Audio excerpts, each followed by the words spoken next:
শ্রীমন্ত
प्रणतक्लेशनाशाय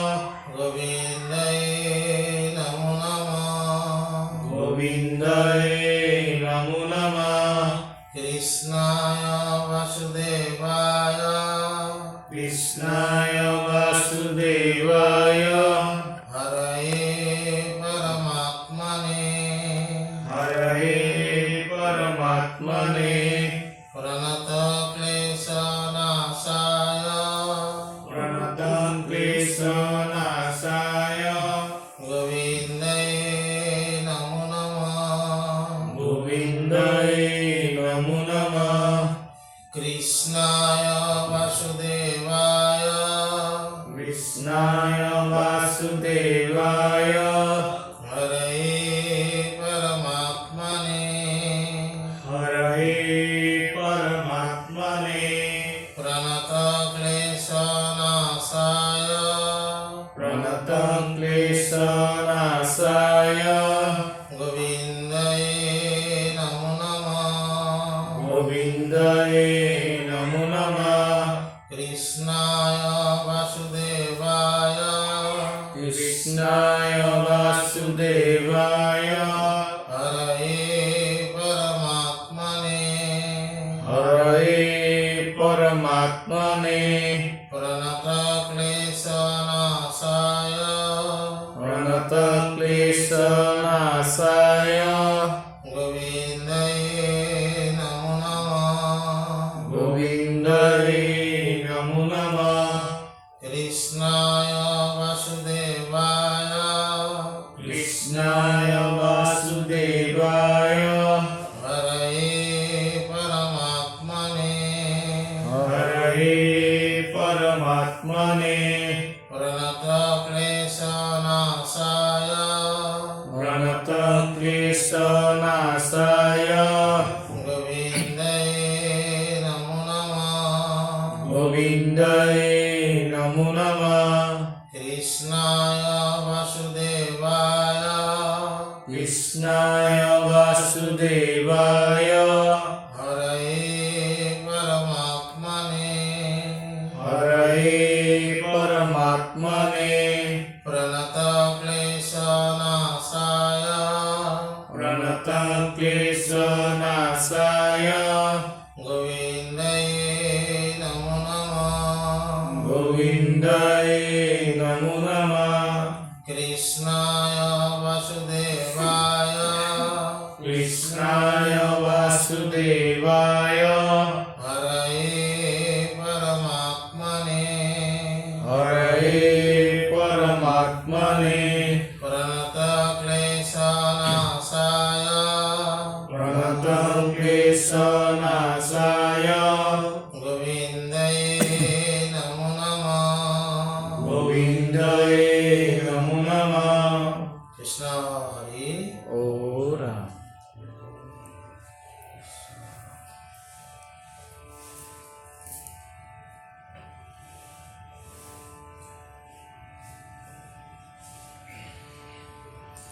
राम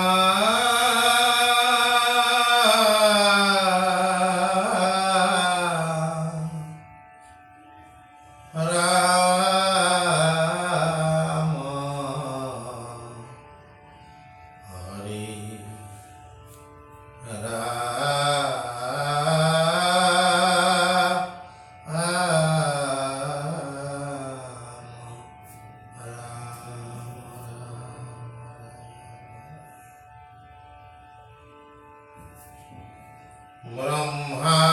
ব্রহ্মায়াদিকবন্ত কতৈক্ষবংশা করি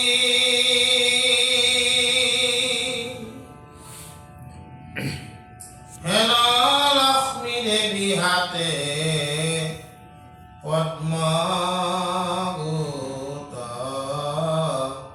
ধরি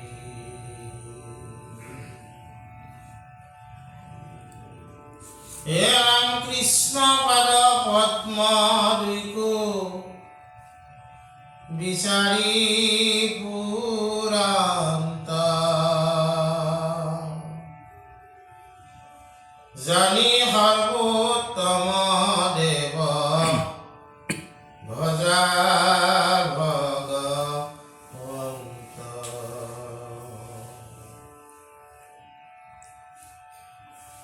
হেন বাবুলিবা লক্ষ্মী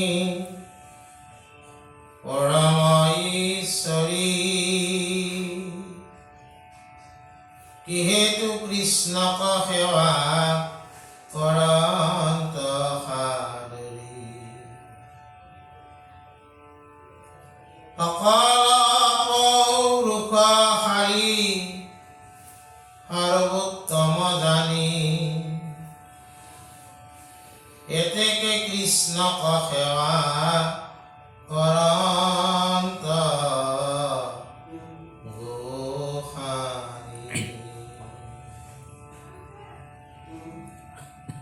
ইহাৰ প্ৰমাণ কহোঁ পিথুৰ বচনে পাৰ্থিলন্ত পিথু যেন কৃষ্ণৰ চৰণে। হে ৰাম যাচিলা মাধৱে বৰ লোৱা পিথুৰাই ৰাজায়ে বুলন্ত মূৰ বৰে কাৰ্য নাই। তজুপাদ পদ্ম কবজিয়া সৰ্বভাৱে হাতত ধৰিয়া পদ্ম যেন লক্ষ্মী মামে। তোমাকহে অন্ত মাত্ৰ তেজিয়া নবৰ ময়ো সেই মতে তজু শৰণ কিংকৰ। বুলিবা দুভানু মই ভৈলো এক পতি লাগিবে কন্দল লক্ষ্মী অহিতে সম্প্ৰতি। শুনিয়ক ইহাৰ উত্তৰ কৃপাময়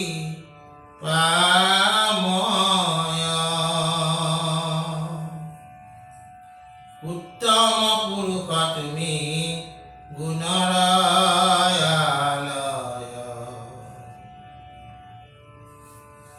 ভকত তোমাৰ কৃপাৰ নাহি সীমা নলাগিবে দণ্ড তজু শৰণ মহিমা। লাগে যদি কন্দল নকৰো তাক ভয় হবে ৰাজ্য ভাৰ ভোগ সম্পত্তি হৰয়। তথাপি সেবিবু প্ৰভু তোমাৰ চৰণ লক্ষ্মীত আমাৰ নাহি কিছু প্ৰয়োজন।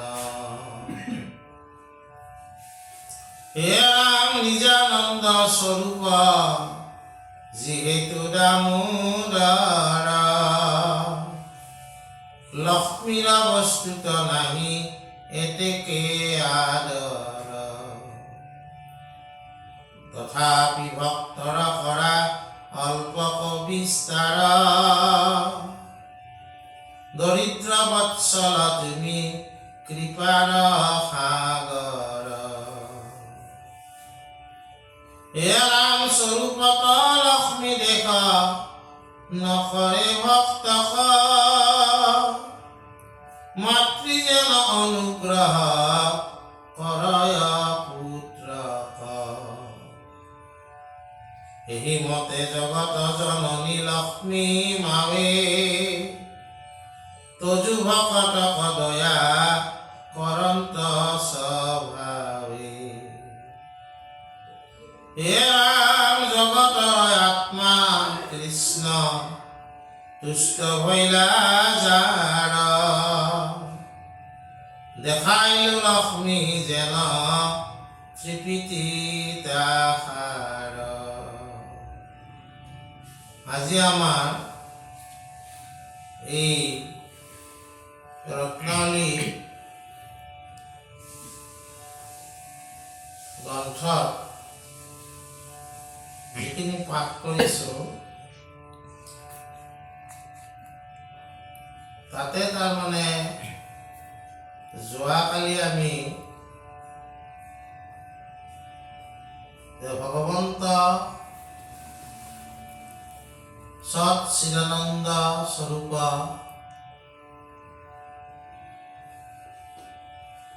একম সৎ বিপ্ৰাহা বহুধা বিদন্তি এটাই মাত্ৰ সৎ। সেই সৎ শুদ্ধ সত্য এই পৰম ব্ৰহ্ম কৃষ্ণ ভজনা কৰিলে সকলোৰে ভজনা হয়। কৃষ্ণক পুজিলে পূজা সমস্তৰে হয়, পৃথকে পুজিলে পূজা কেহো নলয়। যোৱাকালি আমি ধূপৰ কথা আলোচনা কৰিছিলোঁ।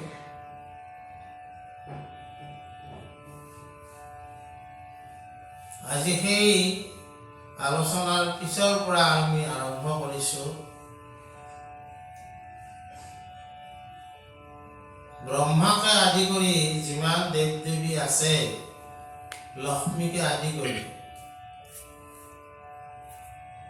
তাৰাসকলেও সদা সৰ্বদা কৃষ্ণৰ চৰণ কমল পাবলৈ সদা তেওঁলোকে সেই ভগৱন্ত কৃষ্ণকে ভজি আছে।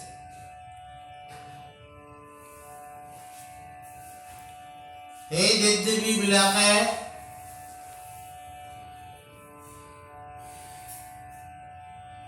কৃষ্ণকে সৰ্বোত্তম ভগৱন্ত বুলি সকলোৱে সেৱা কৰি আছে।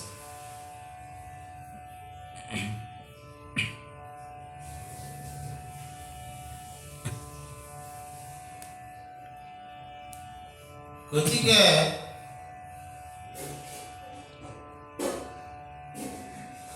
লক্ষ্মী হল অচলা সম্পত্তিৰ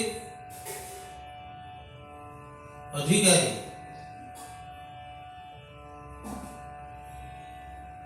কিন্তু সেই সম্পত্তিৰ অধিকাৰী দেৱী কৃষ্ণৰ পাদপদ্ম বিচাৰি সদায় তাৰাৰে সেৱা কৰি আছে।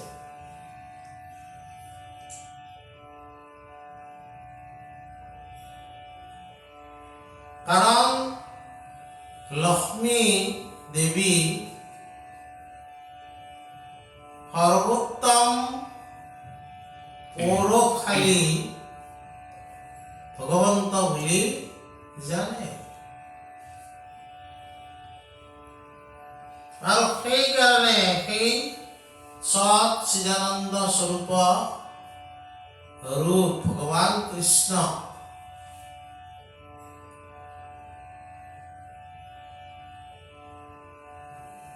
তেওঁৰ চৰণ যুগলত সেৱা কৰাৰ নিমিত্তে সদায় যত্ন কৰি আছে।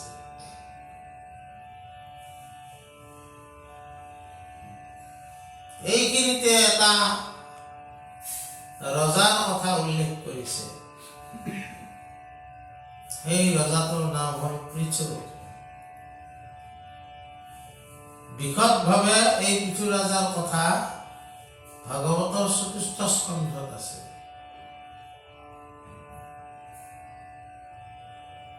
আৰু আমাৰ মহাপুৰুষ শংকৰদেৱেও তেওঁৰ ৪বিংশতি অৱতাৰত এই পৃথু ৰজাৰ কথা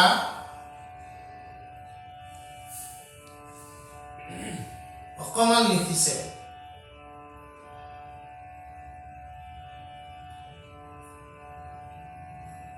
অৰাজক ভৈল নষ্ট হৈ হবে প্ৰজা, দেখি তুমি ভৈলা পিছু নামে আদি ৰজা।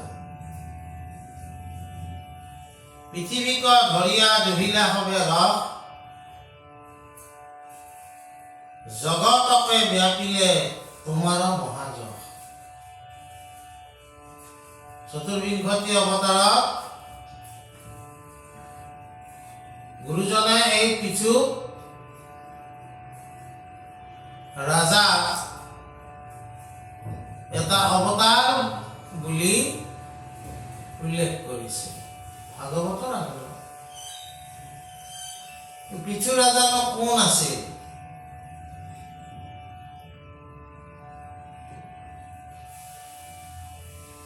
পৃথু ৰাজাৰ বেন ৰজাৰ পুতেক আছিল। কিন্তু কেনেকুৱা পুতেক? বেন বুলি এজন ৰজা আছিল, যিজনে তাৰমানে ঈশ্বৰৰ সৰ্বোত্তম সত্তা বুলি মানিবলৈ টান পাইছিল আৰু তাৰাই ঈশ্বৰক ভজাৰ সলনি তাৰাক ভজাৰ কাৰণে যত্নপৰ হৈছিল।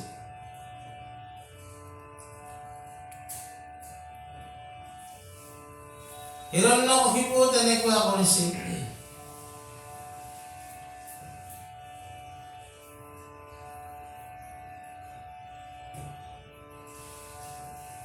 এই বেংৰজাৰ অত্যাচাৰত সিদ্ধ ঋষি সকল এই পৃথিৱীত থাকিব নোৱাৰা হৈছিল।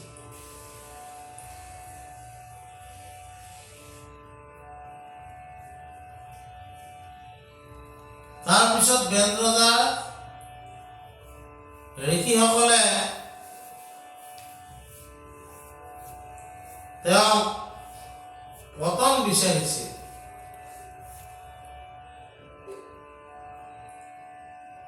সাৱধান,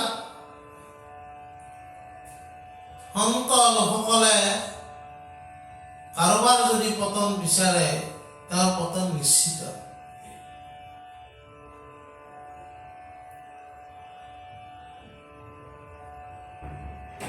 তাৰপিছত বেন ৰজাৰ যিটো মৰা হক সোঁবাহুত মন্থন কৰি ঋষিসকলে প্ৰাৰ্থনাৰ দ্বাৰাই সেই সোঁবাহুৰ মন্থনত পৃথু ৰজাৰ জন্ম হৈছে, সৃষ্টি হৈছে। আৰু বাওঁবাহুৰ মন্থনত দিব্য শক্তি অৰচিৰ সৃষ্টি হৈছে। তাৰপিছত পৃথু ৰজাৰ কি হ'ল? ভগৱন্তৰ শ্ৰীহৰি বিষ্ণুৰ অৱতাৰ হিচাপে নিৰ্ণীত হ'ল আৰু অৰচি হ'ল লক্ষ্মী দেৱীৰ অৱতাৰ, জগত জননী।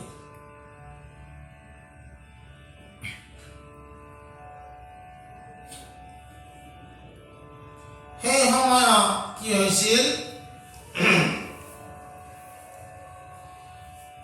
পৃথিৱীত যেতিয়া খুব অত্যাচাৰ হয় তেতিয়া পৃথিৱীয়ে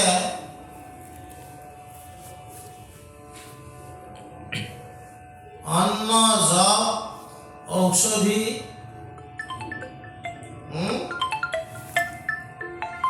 এই সমস্ত লুপ্ত কৰি পেলায়।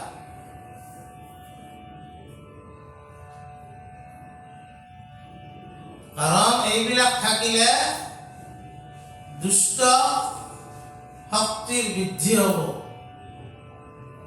কাৰণ সিদ্ধসকলক থাকিবই নিদিয়া কৰিলে দুষ্ট শক্তি যাতে অনাহাৰে থাকিব লগা হয়, পৃথিৱীয়ে সেইবিলাক লুপ্ত কৰি পেলায়। এতিয়া ঋষিসকলৰ প্ৰাৰ্থনাত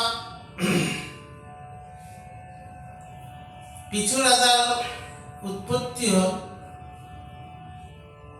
ব্ৰহ্ম ঋষিসকলে বেদ মন্ত্ৰ পাঠেৰে ৰাজাৰ ৰাজ্যাভিষেক কৰিলে, ৰাজ অভিষেক। আৰু যিহেতু ভগৱন্ত শ্ৰীহৰি বিষ্ণুৰ এই অৱতাৰ, যে দেৱতাসকল আনন্দিত হ'ল যে পৃথিৱীত এতিয়া আকৌ কি হ'ব? ঈশ্বৰৰ অৱতাৰ কিয় হয়?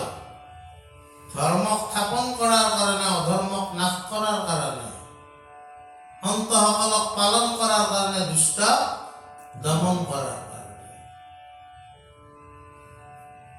গতিকে কুবেৰ বোলা দেৱতাটোই পৃথু সোণাৰ ৰাজসিংহাসন উপহাৰ দিলে।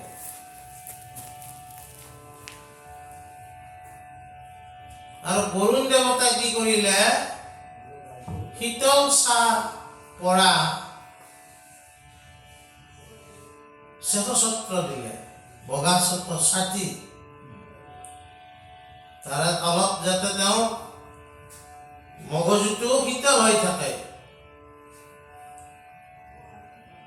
আৰু বায়ু দেৱতাই দি দিলে চামৰ, এই যে চামৰে বিচি থাকে, ধৰ্মই কীৰ্তিময় মালা দিলে,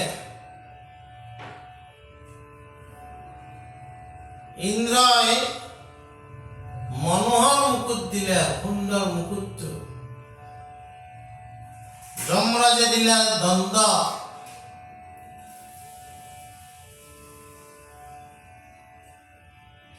আৰু ব্ৰহ্মাই বেদময় কবচ দিলে, বেদময় কবচ,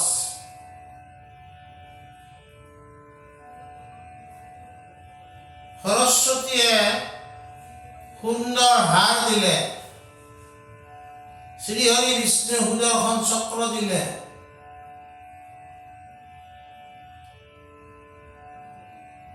লক্ষ্মী দেৱীয়ে অবিচল সম্পত্তি দিলে,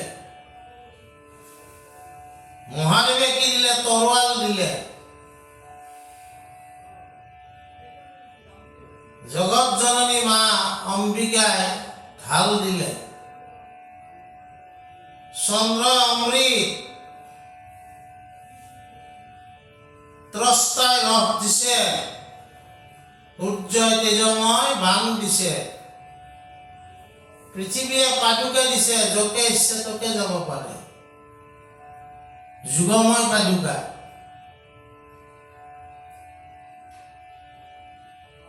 আকাশৰ দেৱতাসকলে ফুলৰ মালা পিন্ধাই দিলে, সিদ্ধসকলে অন্তৰ্ধান শক্তি দিলে, তেওঁ অদৃশ্য হৈ যাব পাৰে, ঋষিসকলে আশীৰ্বাদ,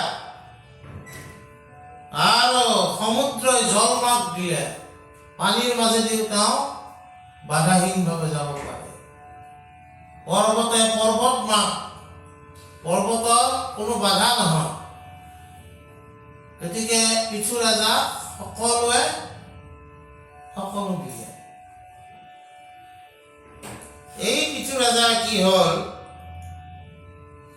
এই যে তেওঁৰ আগত বেন ৰজা আছিল, তেওঁৰ অত্যাচাৰত পৃথিৱীয়ে বহুত কষ্ট পালে, দুষ্টসকলৰ উৎপাত বাঢ়ি গ'ল, সন্তসকলক দশদিশে পলাব লগা হ'ল, তেতিয়া পৃথিৱীয়ে অন্ন, যৱ, ধান, ঔষধি, বনস্পতি, ৰস, ৰত্ন ভাণ্ডাৰ সকলোবিলাক লুপ্ত কৰি পেলালে।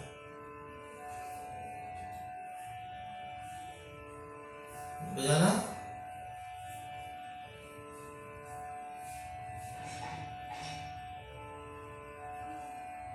এতিয়া পিছুকটো ৰাজা পাতিলে, ৰাজাৰ কাম কি? প্ৰজা পালন,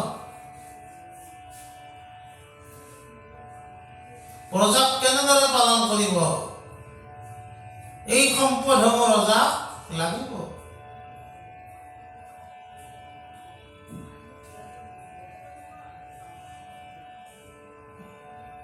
আজি দেশবিলাকত ইম্পৰ্ট এক্সপৰ্ট বিজনেছ কৰা হয়। আমাৰ যি চাহপাত আছে আমি কোনোবা দেশক দিছোঁ, কোনোবা দেশে আমাক তাৰ সলনি তেল দিছে, যাৰ যিটো আছে এটা বিনিময় প্ৰথাত আমি চলি আছোঁ।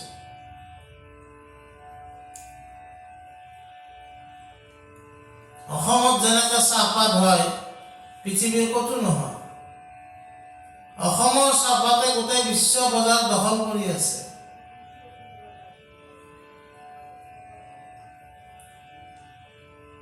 সৌদি আৰব, কাটাৰ, কুৱেইট, ইৰাক, ইৰাণ এইবিলাক দেশত খাৰুৱা তেল পায় বহুত।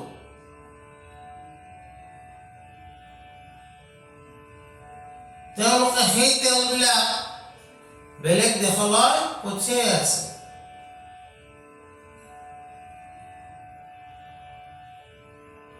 কিন্তু পৃথিৱীতে যদি একো নাথাকে কাক কোনে কি দিব? পিঠু ৰাজাৰ কি হ'ল?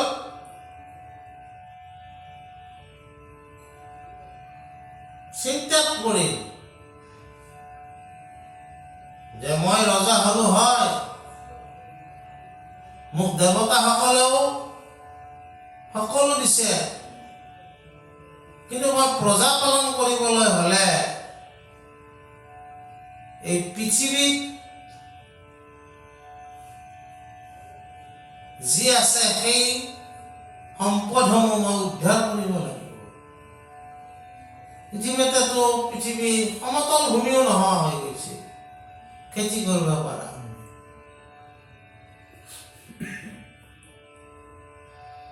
গতিকে তেওঁ কি কৰিলে? পৃথিৱীক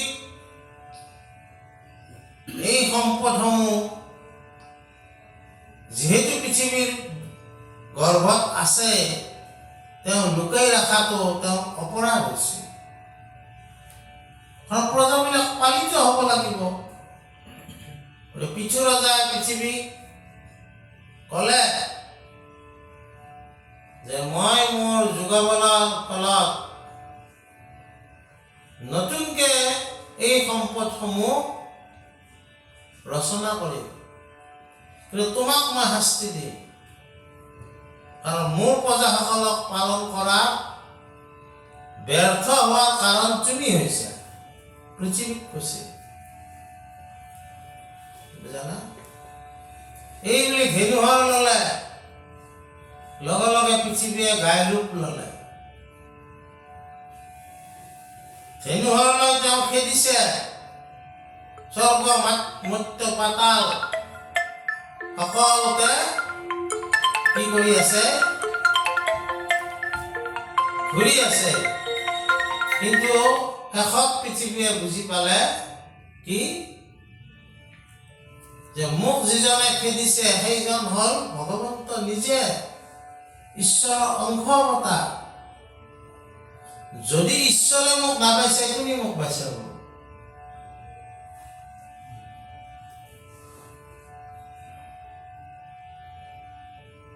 শেষত পৃথিৱীয়ে শৰণ ল'ব লগা হ'ল, আশ্ৰয় ল'লে যে তুমি মোক নামাৰিবা। আৰু তুমি মোক নামাৰা মই জানো। এই বুলি আশ্ৰয় লোৱা কি হলে? এই পৃথিৱী লগত কথোপকথন হল। হয় কিনে পৃথিৱীয়ে ক'লে যে মই এতিয়া গাই ৰূপত আছো। গাই আমাক কি দিয়ে? গাখীৰ। গাখীৰ পাব লাগলি কি লাগব? দামুৰি লাগব। ৰাতিপুৱা গাই খীৰোৱা লোকসকলে জানে প্ৰথমতে দামুৰিটো আগবঢ়াই দিব লাগিব, তেতিয়া সি বাহাৰ গাখীৰ নামাব। দামুৰি আগবঢ়াই নিদিলে বাহাৰ গাখীৰ মুছেও নামি নেদে।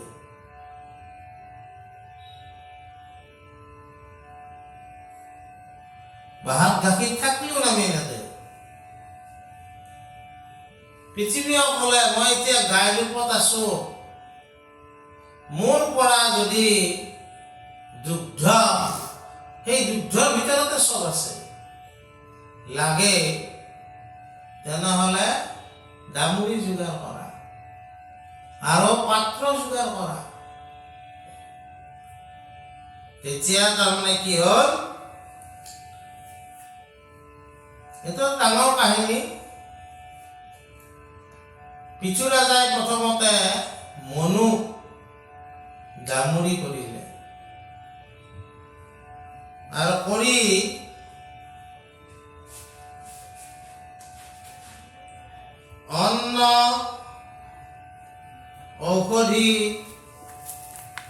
ৰস, ৰত্ন ইত্যাদি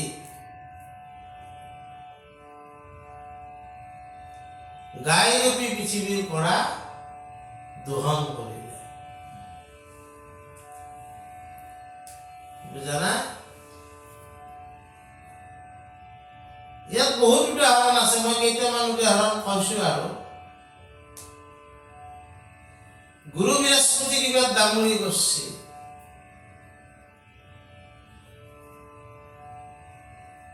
কৰি পিছু ৰজা এইবাৰ কি যুদ্ধ দোহন কৰিছে? জ্ঞানযুদ্ধ, বেদৰূপী জ্ঞানযুদ্ধ দোহন কৰিছে। সব লুপ্ত হৈ গৈছিল।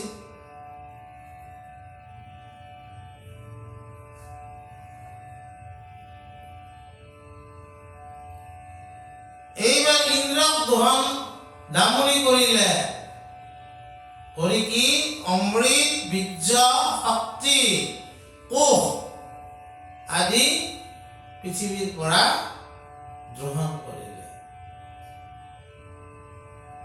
এনেকৈ প্ৰহ্লাদক ডাঙৰি কৰিলে, অগ্নি দেৱতাক ডাঙৰি কৰিছে। বুজানা? এইদৰে তাৰমানে গন্ধৰ্ব দেৱতা সকলোকে এই প্ৰক্ৰিয়াটোত জড়িত কৰি পৃথিৱীখন আৰু উজলা সুফলা কৰি পেলালে। আৰু তেতিয়া প্ৰজা পালনত কি হ'ল? প্ৰচুৰ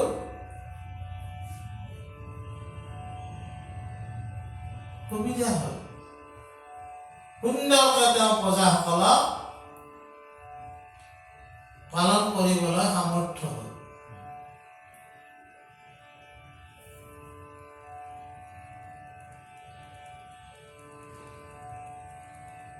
বন্দে মাতৰম গীতটো আমি গাওঁ না নাগাওঁ? বন্দে মাতৰম, বন্দে মাতরম, সুজলাম সুফলাম মলয়জসা শীতলাম শিষ্য শ্যামলম মাতরম, বন্দে মাতরম। আমার মনে হয় মাতৃকা, ভারত মাতৃক কৈছে, তোমার তাতে সব আছে।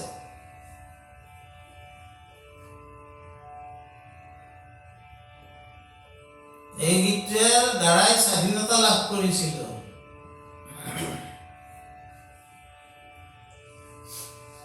পিছত এই গীতটোক দুর্গা স্তুতি বুলি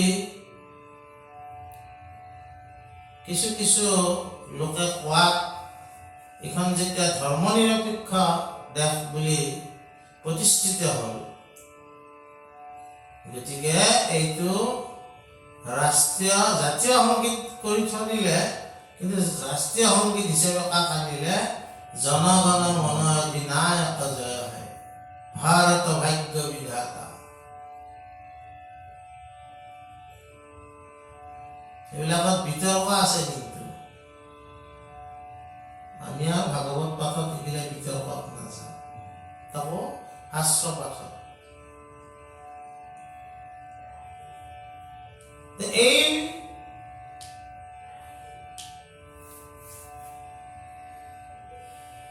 আমাৰ এটা যে সৰু কবিতা আছিল, শুৱনি আমাৰ গাঁওখনতি, শুৱনি গছৰে ভৰা, ডাল ভৰি ভৰি ফল ফুল লাগে, কত পাওঁ তল সৰা। সৰুতে মাতিছিলো, তাৰমানে শুৱনি গাঁৱৰ এইবিলাক একোটা চৰিত্ৰ, যে পৃথিৱীখন শস্য, মৎস্য, ধান, যব, ৰস, ৰত্ন ইত্যাদিৰে কি হ'ব লাগিব পৰিপূৰ্ণ হ'ব লাগিব তেতিয়া এই পৃথিৱীত মানৱ সভ্যতা থাকিব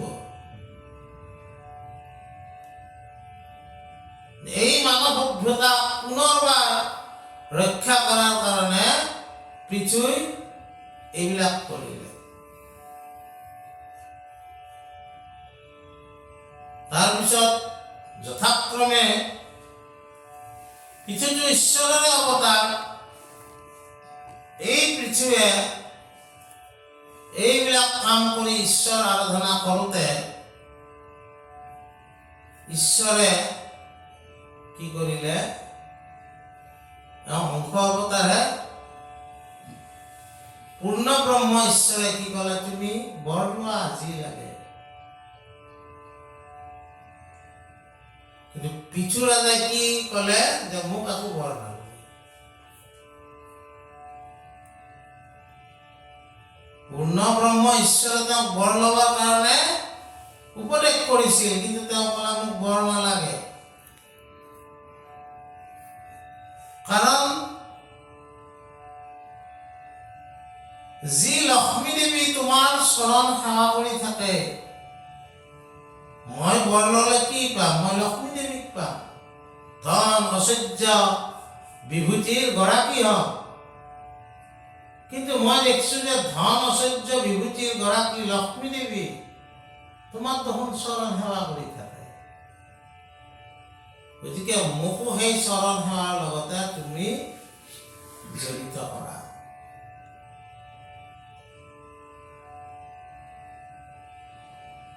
বন্দো মাধৱ মধুৰী পুৰাম তোৱা পদ কমল যুগল হৰিয়ে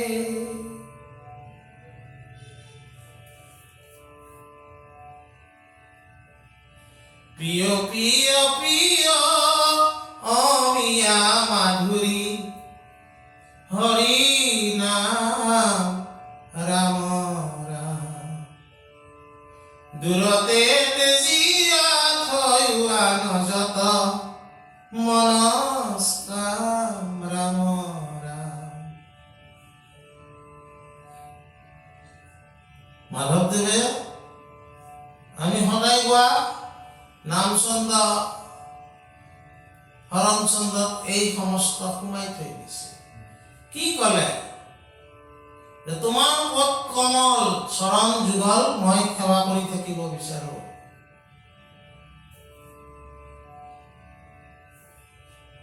তোমাৰ নাম অমৃত মই পান কৰি থাকিব বিচাৰো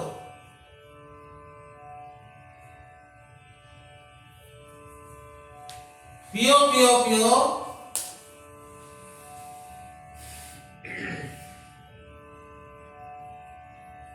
নাম অমৃত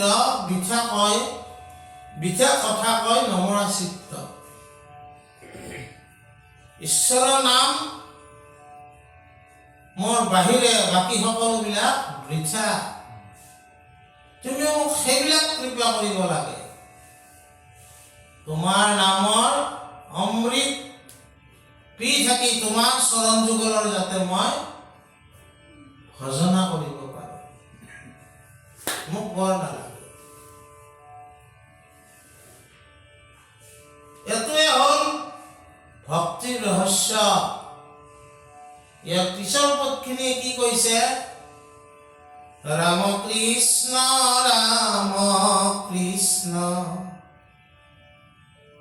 বোল ভাই সকল নিগমে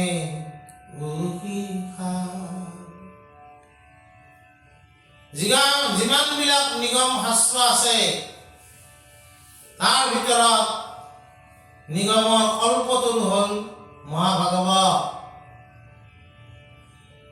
কল্পতৰু মানে তাতে যি খোজে তাকে পায় আৰু সেই ভাগৱতেও এই নাম ধৰ্মকে গুৰুত্ব দিছে ভাগৱতৰ ২য় স্কন্ধ ভাগৱত ধৰ্ম বুলি এটা অধ্যায় আছে। এই ভাগৱত ধৰ্ম কি? যে ঈশ্বৰৰ নাম স্মৰণ শ্ৰৱণ কীৰ্তন। তাতে বিশদভাৱে আছে।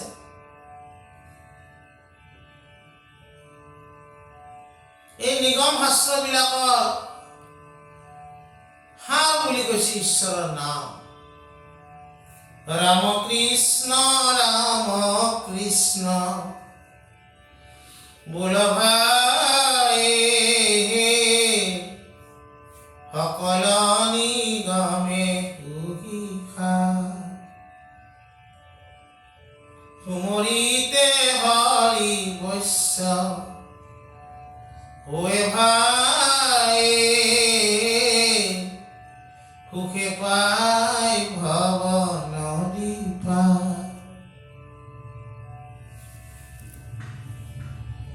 ঈশ্বৰৰ নাম সুমৰণ কৰিলে সুখে এই ভৱ নদী মই পাৰ কৰিব পাৰো। তোমাক তাৰ পৰাই বৰ লৈ পেলাই এই ভৱ নদী সাগৰত মই মজি থাকিম নেকি?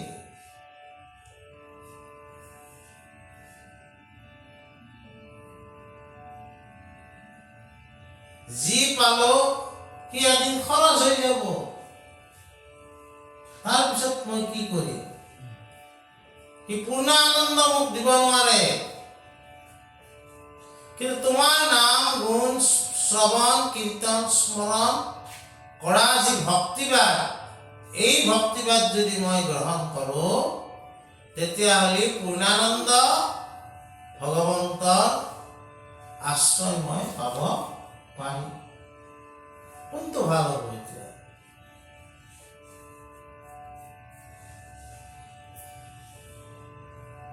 ভালো পাইলো ভাই ভাই ৰাম নাম নিগমৰ শস্য একচিত্ত মনে ভাব ভাই ভাই যাৰ নাম তাকে কৰা বৈশ্য।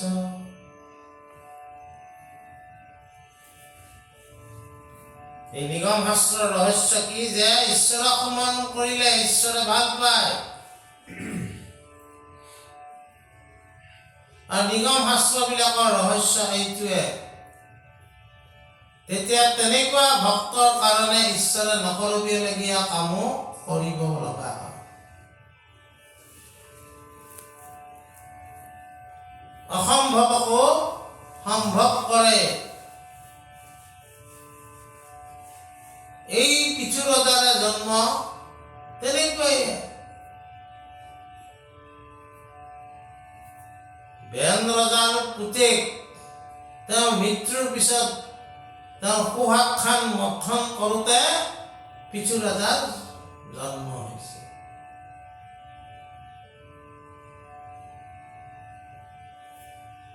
গতিকে এই পিছু ৰজাই ভগৱন্ত পুৰুষৰ চৰণ যুগল বিচাৰিলে, কিন্তু ঈশ্বৰে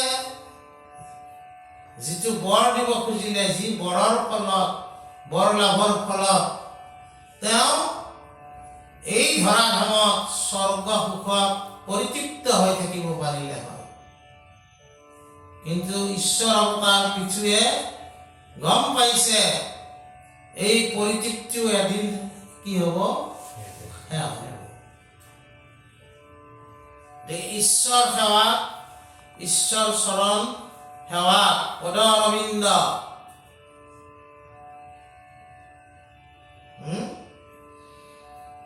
ভকতসকলে এই ঈশ্বৰৰ পদ অৰবিন্দ বিচাৰে। আমাৰ মহাপুৰুষ মাধৱদেৱ গুৰুজনে আমি যি যুগল গাওঁ, নামচন শৰণ চন্দ্ৰ, বহু তাৎপৰ্যপূৰ্ণ সিদ্ধান্ত তাতে দি থৈ দিছে।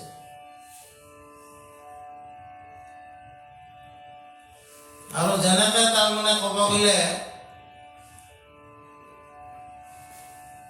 বেদৰ ঋগ্বেদখন প্ৰথম বেদ বুলি কয়। তাৰে বহু মন্ত্ৰ সামবেদতো আছে, কিন্তু সামবেদত সেইবিলাক সংগীত যুক্ত কৰি দিছে, যাৰ ফলত ভগৱন্ত কৃষ্ণৰ সেইখন বেদ প্ৰিয় হৈছে। সংগীত যুক্ত হৈছে, সুৰ যুক্ত হৈছে, লয় যুক্ত হৈছে, তাল যুক্ত হৈছে।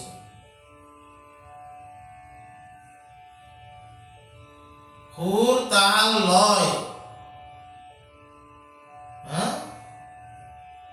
সংগীতত এই তিনিটা বস্তু আছে। এটা গীত সুৰ, তাল, লয় তিনিটা ভালে এটা নিয়মত থাকিব লাগিব, মাত্ৰাত থাকিব লাগিব, তেতিয়া শুনি ভাল লাগে। গতিকে তাৰমানে কি এই সামবেদত এই ঋগ্বেদৰ কিছুমান মন্ত্ৰকে সুৰ, তাল, লয় আৰু সংগীত যুক্ত কৰি দিছে কাৰণে সামবেদখন ভগৱন্ত কৃষ্ণৰ কি হ'ল আটাইতকৈ প্ৰিয় বেদ হ'ল। আৰু আজি আমি যিবিলাক সংগীতৰ কথা কৈ আছো, এই বেদৰ পৰাই সামবেদৰ পৰাই আচলতে গন্ধৰ্ব বেদ বাহিৰ হৈছে। বেদবিলাকৰ আকৌ ভাগ আছে, উপবেদ আছে, বুজা নাই? আজিৰ পাঠটোত আমাক এইখিনি কথাকে কৈছে যে পূৰ্ণ ব্ৰহ্ম ভগৱন্ত প্ৰভুই এজন ভকতৰ ওচৰত আহি সুধিলে, সেইজন পিছুৱে যে তোমাক কি লাগে লোৱা।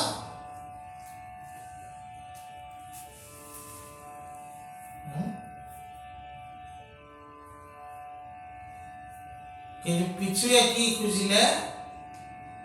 তেওঁৰ চৰণ যুগলত যাতে সদায় ভজনা কৰিব লাগে, পাৰি থাকে, ভজনা কৰিব পাৰি থাকে, এই ভজন ভক্তি তেওঁ খুজিলে, তোমাক যাতে মই ভক্তি কৰি থাকিব পাৰোঁ।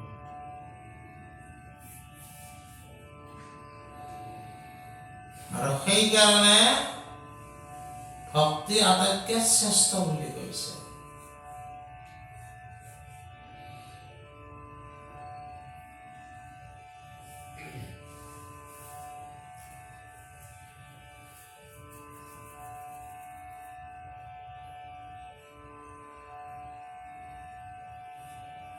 নমাবহু সুখ ভোগ নলাগে মুকুতি, তোমাৰ চৰণে থাকক একান্ত ভকতি।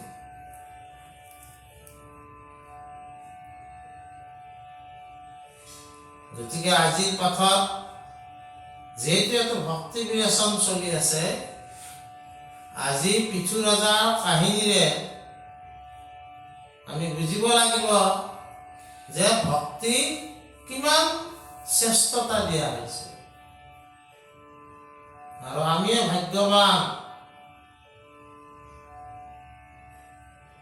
এই ভক্তিবাদ মহাপুৰুষ শংকৰদেৱ গুৰুজনাই অসমত প্ৰতিষ্ঠা কৰিছিল পঞ্চদশ শতিকাত।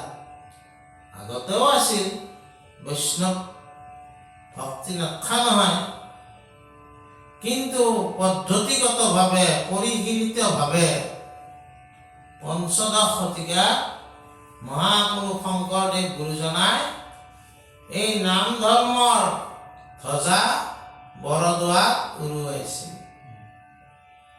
সেই ধ্বজাৰ তলতে আজি আমি কি কৰিব পাৰিছো? জিৰাব পাৰিছো। আমি মস্ত ভাগ্যৱান। কিন্তু এই ভাগ্য আৰু দুৰ্ভাগ্যক লাগি আমি ঠেলি দি আছো।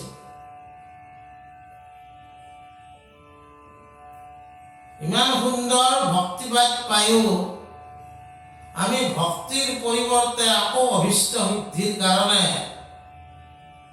আমি বিভিন্ন পথত খোজকাঢ়া আৰম্ভ কৰি দিছো।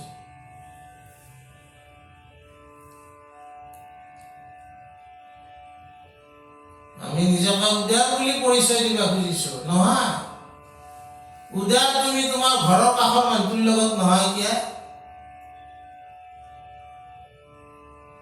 উদাৰতাৰ পৰিচয় তোমাৰ ওচৰৰ পাজৰৰ মানুহৰ লগত দিয়া উদাৰতাৰ পৰিচয় তোমাৰ ওচৰৰ পাজৰৰ জীৱ-জন্তুৰ লগত দিয়া তোমাৰ অভিষ্ট সিদ্ধিৰ কাৰণে তুমি উদাৰতাৰ আশ্ৰয় ল'ব খুজিছা য'তে ত'তে যাতে মই যাব পাৰো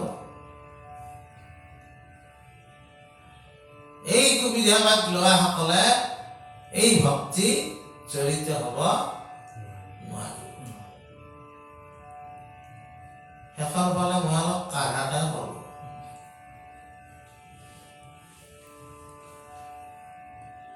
বুজানা আমি শংকৰদেৱ গুৰুজনাই আমাক যিটো পথ দিছে সেই পথত খোজ কাঢ়িলে আমি এনে গন্তব্যস্থান পাওঁ আৰু আমি গন্তব্যস্থান এৰি ইফালে সিফালে ঘূৰি ফুৰাৰ কোনো প্ৰয়োজন নাই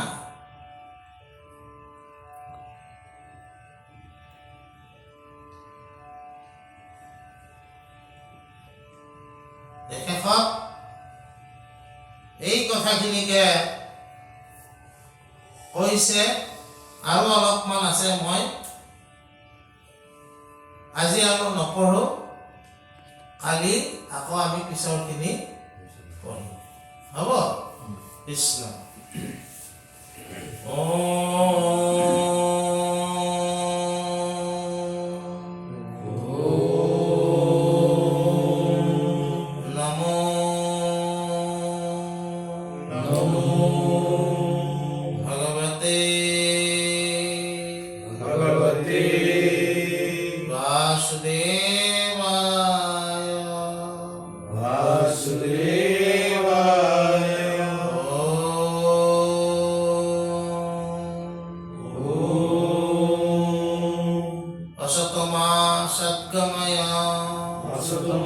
सद्गमय तमसमा ज्योतिर्गमय तमस्मा